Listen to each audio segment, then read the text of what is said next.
भारतीय संस्कृति के सर्वोत्तम हस्ताक्षर के रूप में स्वीकृत हैं, जन जन के प्रिय हैं श्री राम। श्री राम का संपूर्ण जीवन सभी के लिए एक आदर्श स्वरूप है।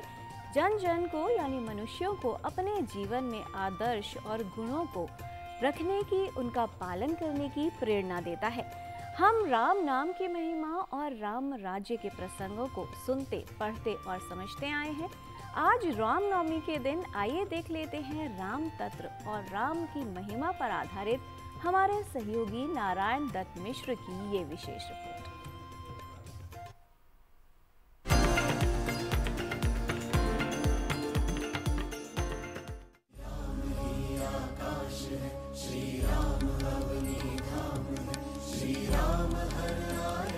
यन्माया वशवर्ति विश्वमखिलं ब्रह्मादिदेवासुरा यत्सत्त्वादमृषैव भाति सकलं रज्जौ यथा हेर्भ्रमः यत्पादप्लवमेकमेव हि भवां बोधे स्थितिर्षावतां वन्देऽहं तमशेषकारणपरं रामाख्यमीशं हरिम्।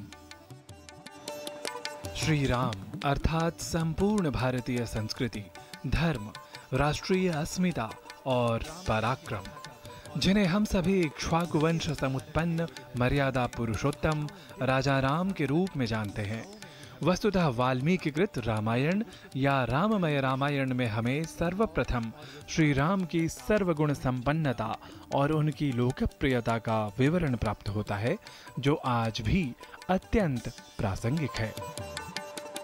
धर्मज्ञ सत्यसंधश्च प्रजानां च हिते रतः यशस्वी ज्ञान संपन्न शुचिर्वश्य समाधिमान।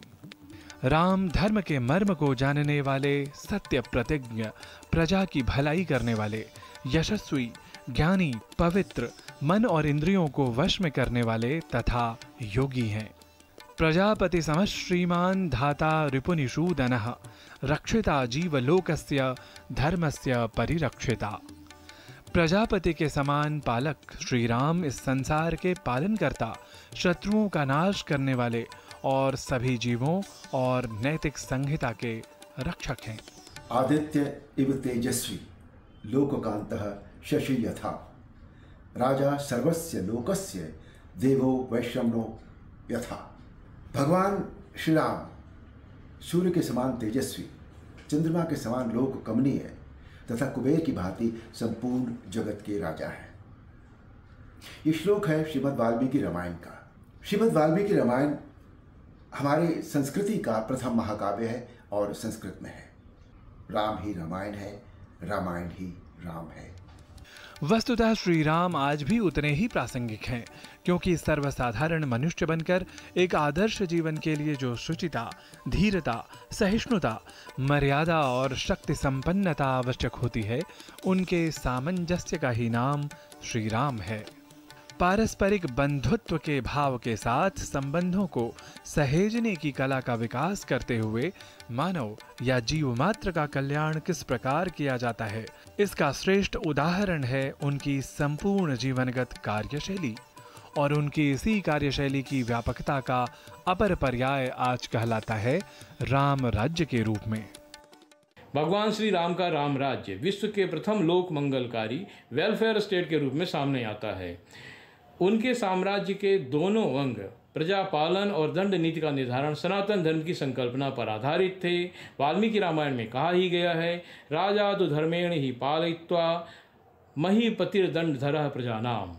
उन्होंने, भगवान राम ने सुनिश्चित किया था कि धन के आधार पर न्याय व्यवस्था उनके शासनकाल में प्रभावित नहीं होगी। धन के आधार पर किसी व्यक्ति के साथ अमीर और गरीब के बीच में पक्षपात या भेदभाव नहीं किया जाएगा। भगवान राम ने यह भी सुनिश्चित किया था कि समाज में स्त्रियों को ऊंचा स्थान और परिवार में संतोषजनक स्थिति वो उपलब्ध कराएंगे। भगवान श्री राम के साम्राज्य की कल्पना आर्थिक रूप से वैभवशाली साम्राज्य की थी। उनकी आर्थिक नीतियों का भी एक सूत्र हमें वाल्मीकि रामायण में मिलता है, जो कि इस प्रकार है, आयस्ते विपुलः अल्पतरो व्ययः, अर्थात राज्य की आय अधिक और खर्च कम होना चाहिए। सच तो यह है कि युग युगांतरों के बीत जाने के बाद भी श्री राम के आदर्शों को आज भी याद कर अपने जीवन में आत्मसात करने की भरसक कोशिश की जाती है। जिसे हम शिष्टाचार, अंतिम प्रयाण या कहें कि सुख दुख से आप्लावित व्यवहारों में राम नाम से भी आज भी अनुप्राणित देखते हैं।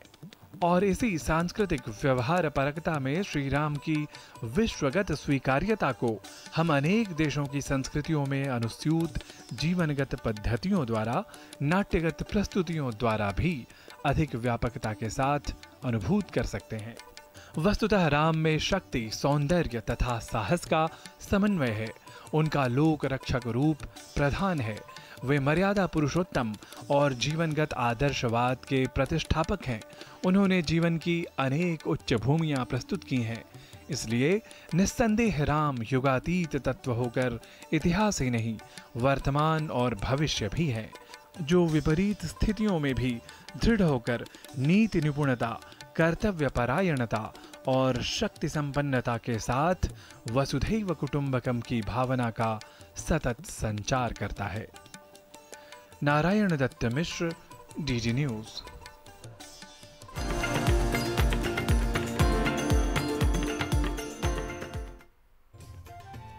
श्री राम का संपूर्ण जीवन, आदर्श और